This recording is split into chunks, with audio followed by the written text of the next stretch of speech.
Hey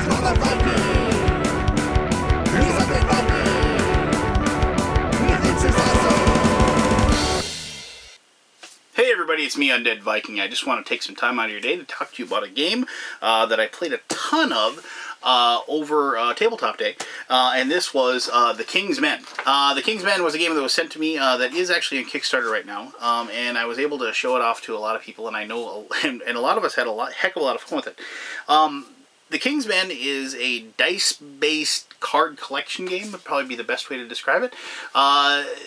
Basically, you have a flowing tableau of quests or monsters, or perils, I guess is what they're called, or boons, if you will, that will flow across in this this 4 or technically sometimes 5 card option for you. And each turn you will collect knights, which are represented by dice, and then you will send those knights out on those particular missions, like to collect, to go hire mercenaries, or to go on a quest for the Holy Grail, or or go fight monsters. And depending on how much you get messed with by the other players at the table, you will either succeed or fail, or your luck with the dice as well. And then you will collect cards if possible, and then you will collect gold or points, or like a standing improvement to your kingdom, and then the next person will go and do the same thing, and so on and so forth. And it's kind of a race, because there's a certain number of victory points that you set before the game begins, and then you're playing to that point, and you can set that as low or as high as you want. I found around 10 was a really good number. When you had more people playing, if you had 4 people playing as opposed to 2, I did find that with 4 people, I liked having it the points being more, because I wanted to play longer, just because of the fact that a lot of the cards that you play are actually very take-that-ish type of cards. You really need to mess with other people's plans and reduce the number of dice they use, or reduce the quality of the dice they use, to prevent them from having any luck at all. So, but I'll show you all that when I show you how to play the game, and then we'll come back here and I'll tell you exactly what I think of The King's Men. Alright, cool. Alright, here we go. This is The King's Men. I've gone ahead and set up the game. You'll have this board here that you'll be placing these cards that come from the event deck that are over here. And this is the Kingdom deck, and that is the deck that the players will draw their cards from each turn. And then you have a maximum hand size of 7, so as you draw those cards, you'll either use them, or you'll hold on to them, or what have you. Just quickly, this is obviously a prototype. You'll notice that these are line drawings, if you will. There's no finished art on them, but the artwork does look really cool as far as the line drawings go. And once the game is published, obviously they won't look like what you're seeing there. These coins are actually made by Rare Element Foundry, and I don't know, I think this might be a stretch goal or something that they'll have for the coins of the game. I don't know exactly for sure, but those are pretty cool too. So, and the dice are basically the big thing that you're going to be using in the game. The dice are going to represent the different knights that you have in your employ, that you will have them go and attempt to take care of these items that are on the event deck. And you will try to use those to gain gold and gain fame and what have you. And then usually it's the first person to a set number of prestige points will win the game. And that usually will be 8 or 10 or something like that. So on your turn, when it is your turn, what you'll do is the first thing that you get to do is you get to take 1 gold, and you get to draw 2 cards. So let's just see what kind of cards I get here. And so our 2 cards are a Crusader that adds 1 success. Now notice that you have to actually commit a knight to one of these things, but you can add a success to try to complete it, and a Nobleman, which will give us 3 gold. Now, of course, remember, you have a hand size of 7, so you don't have to use those. Whatever. You gain your gold, if you will. And you also will gain a certain number of knights to start with. And you begin with, you get 2 red, a yellow, and a green. Now, red are the worst of the knights. Yellow is the middle of the road, and green is the top. And there's a little card. And this is very, very, very tiny writing. I don't think they're going to use this tiny writing in the game here. But maybe you can read it. It's a red. On a 1 through 3, you fail. 4 through 6, you succeed. A yellow fails on a 1 and a 2. 3, you get to draw a card. And 4 through 6 is a success. And a green, 1 is a fail. 2, draw, and 3 through 6 is a success. So you have that as your 4 knights. Now, obviously, different cards will allow you to get more gold, which you can use to buy knights. You'll notice, once again, very, very tiny type, so I apologize, it might be very tough to read, but for 1 gold, you can upgrade 1 die. That means, like, red goes to yellow, yellow goes to green. For 2 gold, you can gain 1 red die, and for 3 gold, you can draw a card. So, now looking out here on my turn, what I want to try to make sure I do, you notice that, first of all, there's, like, these are asset cards. Now, asset cards have a green border, and once you get them, you get to lay them down in front of you, and so when your turn comes up, you have like a steady effect that you have. So here we have a levy. This 2 up here means you have to get 2 successes to succeed. This 1 down here says it's worth a victory point if you have it. So at the start of your turn, you gain a red die. You'll also see that it says it's unique. You can only have 1 of these. You can't get a bunch of levies and get a bunch of red dice. But that's pretty nice. You start with, you'll start with 3 red dice instead of 2. And notice how you get no gold for succeeding at that. The next one on the board there is Mercenary. You gain a red and a yellow die. You give 3, and unique may only benefit from 1 once again. There are no victory points to this one, though, so that won't get me towards the win. Now, this is a threat to the kingdom. This is a Cyclops. You need 3 successes to succeed, and then it is like you draw 1 card if you succeeded it, and you get 2 gold and a prestige point for doing so. And so there is one other type of card, if I can track one down here. Here we go. These are kind of the big ones, like the Search for the Grail, and this is a quest. And so if you succeeded it, it's worth like 2 gold, 5 victory points, and it takes 6 successes to succeed at it, though. So, things that are tough. So there are quest cards as well. So on your turn, what you'll do is you'll first try to determine if you're going to play any cards that are going to get you. So maybe we want to play our nobleman. So we play our nobleman. We're going to gain 3 extra gold. Woo! 3 extra gold. And gold will stay with you. At the end of your turn, you turn back in all of the knights that you rolled on that particular turn. You don't get to save your dice, if you will. But we're going to shoot for, maybe getting both a levy and the mercenary. Good start, if you will, to the situation. We can have those in front of us. I just realized that this tournament is actually a quest as well. It's a blue one. The tournament is worth 2 victory points and 1 gold, but we don't want that one. We want to build up something that's going to get us lots of extra dice on our turn, and so we're going to go for both of these. And so what we're going to do then is we are going to spend 2 gold, and I'm going to get an extra red die. So we're going to do that like so, and then I'm going to spend 1 gold to upgrade a die. I want to upgrade my yellow to a green, which is nice. And I'm going to spend my last gold to upgrade one of these to a yellow. So now we got 2 green, 2 red, and a yellow.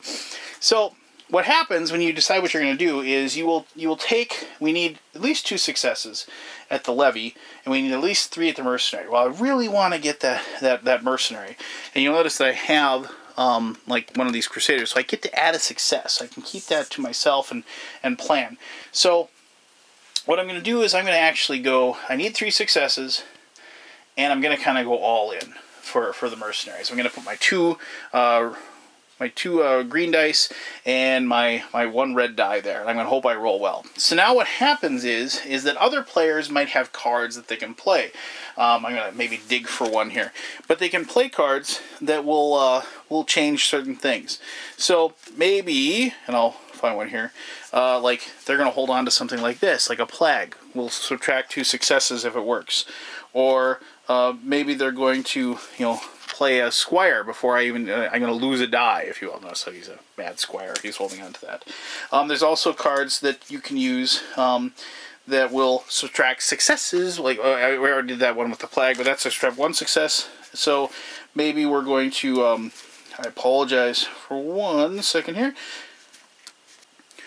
perhaps you play a peasant, if you will, that changes any 2 dice into red dice. So somebody might play that on me and play that on my 2 green dice, and then I'd have to reduce those to red dice, which would stink. So let's say somebody did that. Ah, you stink. So we change our 2. I had this idea that I was going to pull this off, but unfortunately they play that peasant on me and they reduce my red dice down, or my green dice down to red dice. But regardless, after all the cards are played, I have to roll these, and I had to roll all 3 of them. I had to roll 4, 5, or 6. And so then we roll, and of course I rolled horribly because it's me. I always roll horribly. So I only got 1 success. I needed 3 to try to take those mercenaries. So and then now sometimes you'll have a situation where maybe like I said, I've been holding on to this, gain 1 success card. If I had gotten 2 successes, so let's say maybe like I got that, and so then I could maybe play my Crusader, and I could say, oh well, thankfully I rolled well enough. I'm gonna add 1 success, and I'm going to claim the mercenaries, and I'm going to place that card in front of me like so. And but also other people obviously at that point could play cards as well to change things. So now when you take a card, what you immediately do is you slide things down like so, and you add another card to the top. And so now we have another tournament that shows up. So there's a couple quests out there. That'd be kind of nice. A lot of victory points, technically, for the next player. But now I've got these, and I could maybe, if I wanted to go for one of those tournaments, I could place these 2 over there if I wanted to. But I'm going to go after that levy right there. Now you're going to go through the exact same thing again, where everybody is going to be able to try to play cards and try to adjust my chances or remove dice or whatever. But then, I need those 2 successes. Let's see if I get lucky. I don't. I only get the 1 success from the yellow card. Actually, technically, I apologize. If you roll a 3, I get to draw a card for that one. So I wouldn't get any successes, but maybe I get another card that I put in my hand. Ooh, the Queen. Upgrade 1 die and gain a gold. That's a pretty good card, actually. So, but that is that. And so I didn't get the levy. And so, after my turn is done, this card is discarded. And the one at the bottom, and you slide them all down like so, and you reveal another card. And there's another levy, actually. So now maybe the next person will have a chance to levy. Now the only real difference with this game is that if a peril, like this Cyclops, if this doesn't get defeated, the peril actually ends up right there. So if the next person went and they didn't defeat the Cyclops, it would go right there. And the peril actually becomes another card that can be attacked. It's like a 5th spot on the board.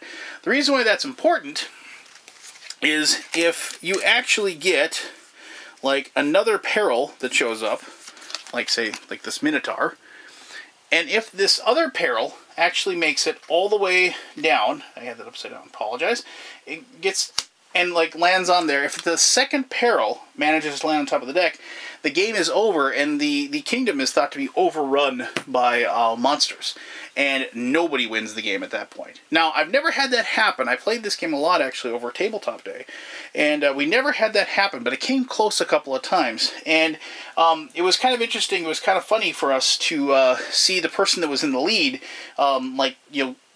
begging us, nobody's going to attack it, nobody's going to attack it. And so they ended up having to actually defeat, I think it was a dragon that was on there. And they actually had to, spend a turn defeating that dragon while the rest of us were just not worrying about it and collecting the other cards as well. And it actually made for a pretty exciting finish to the game, if you will. So, but there you go. I mean, that is the game. The big thing to remember is that you always turn in your dice. Your dice you don't get to keep, but you do get to keep your gold. And so, certain turns there'll be stuff out there that you really want, and you'll kind of spend a lot of your gold. But there'll be also turns that you want to save up and wait for good stuff to show up. And the thing is that the tableau of cards is going to change up a lot in between your turns, especially when you play with 3 or 4 people, because of the fact that the cards are going to be shuffling down pretty quickly. And so when you see a card that you want, don't count on it still being there your next turn.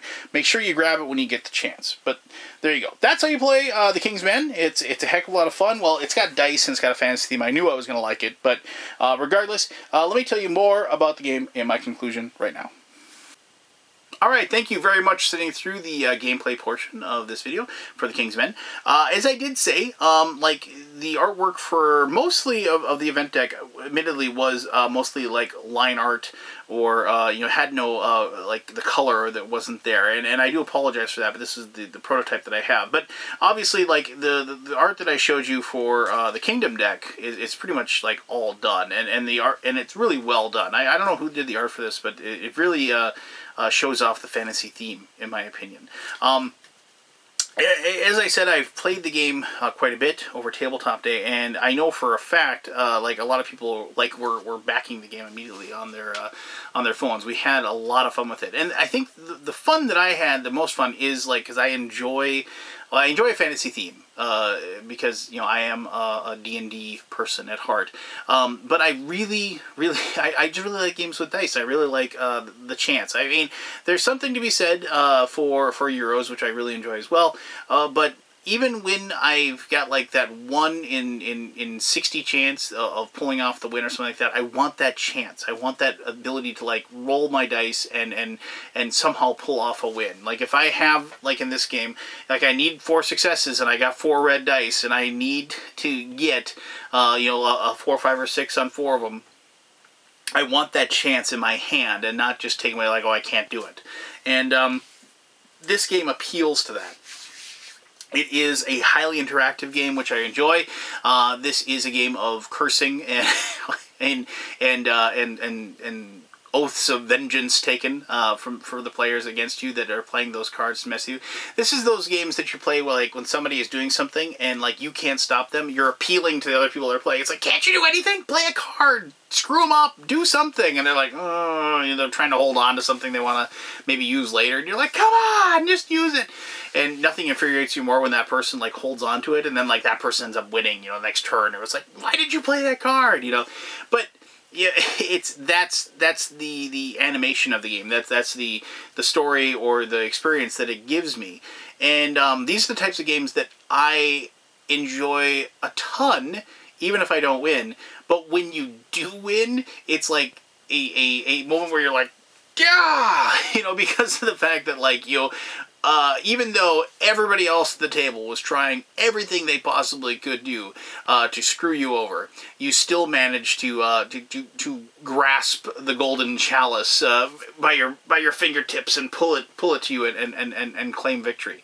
And you know, obviously this type of game is going to appeal to a certain type of gamers. You gotta enjoy randomness. You gotta enjoy take that, and you gotta enjoy like the very like the boots stomping in your garden, so to speak, and you can't take it seriously. You can't take it personally, if you will, because you really need to. Well, I mean, there's something to be said for laying in the weeds and being nice to other players as they're playing, so maybe they don't take it out on you.